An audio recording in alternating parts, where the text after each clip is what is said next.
So I'm not racist, but I'm provoked a whole lot. See, for you to understand the problem and why I'm right to say it the way I do, you must think about people like Ariel Sharon in the picture I'm going to show. I believe that's what it is. Looks very irritated. And other people, they're not martial artists. They don't have the sense of balance and timing and martial art techniques that I do. That's part of why they fume and poison me to confuse that. So their temperament is different. What they're mad about is pathetic.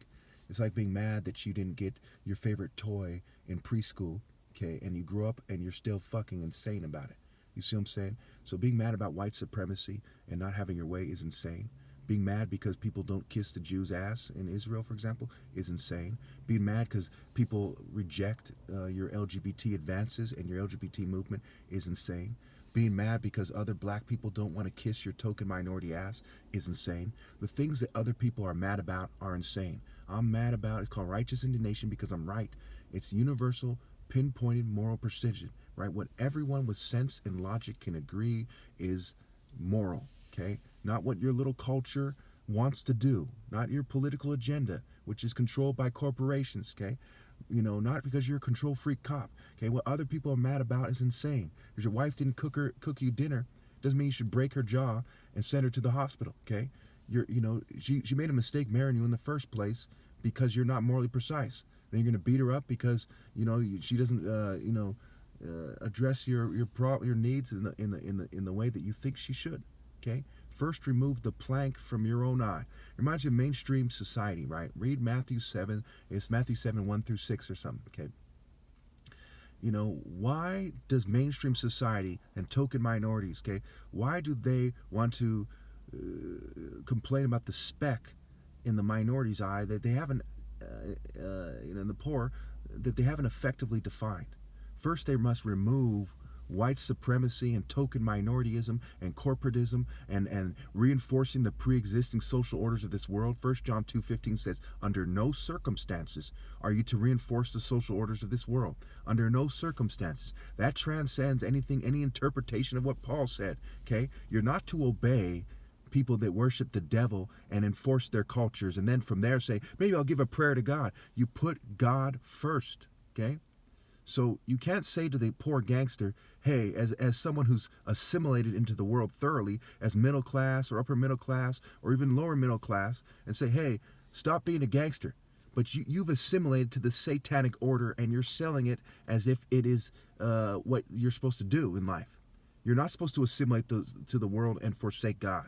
You're supposed to be blacklisted because you did the right thing. Not assimilate and avoid being blacklisted and then crack down on the people who aren't comfortable enough to assimilate. You're doing more wrong than they are.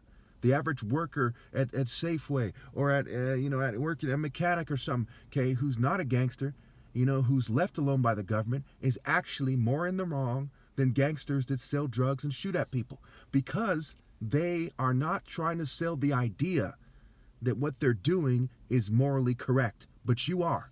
And you're way, way off. That's Lucifer. Lucifer complaining about someone who's hellbound. You're way, way off trying to correct them. First, obey God through me and stop cheating me on my right to lead. Stop pretending that there's a moral path after I die. There's not. Due to tech, breeding, ill-gotten breeding, generational ill-gotten gains, and cheating people like me. You cannot, as Satanists, screen out the righteous, then turn around and say one of us is blessed by God and pretend you had a vision or something. It's fucking sick. It's twisted. It's demented. Stop it immediately. God demands you stop pretending that you're doing the right thing. Mainstream society, token minority cops trying to show off for the white cops. Stop pretending that you're in the right. What you're doing is satanic.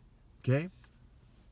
First, remove white supremacy and token minorityism and assimilation to the world. 1 John 2:15, from your own eye, so you see clearly, so you see with your mind's eye clearly, so you see with your heart clearly, and move in the true commandments of God and accept persecution. Look at Acts 19. Okay, they were trying to kill Paul and them. Demetrius and the craftsmen, the people who you've assimilated to, the crafts guilds.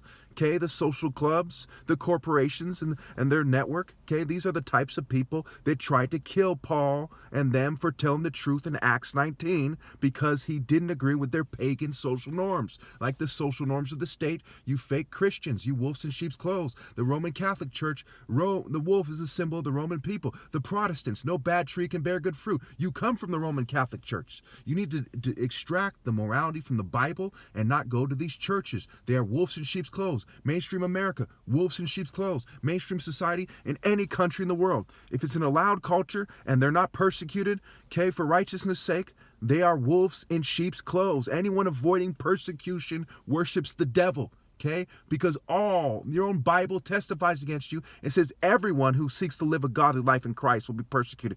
Everyone. If you're not persecuted, it's a red flag. It says you're not living a life in Christ. And don't act like the white conservatives say, oh, we're so persecuted by the government. That's controlled opposition. No political group, for being a member of that political group, is persecuted for righteousness' sake. Those political groups are of the world, from the world, in the world.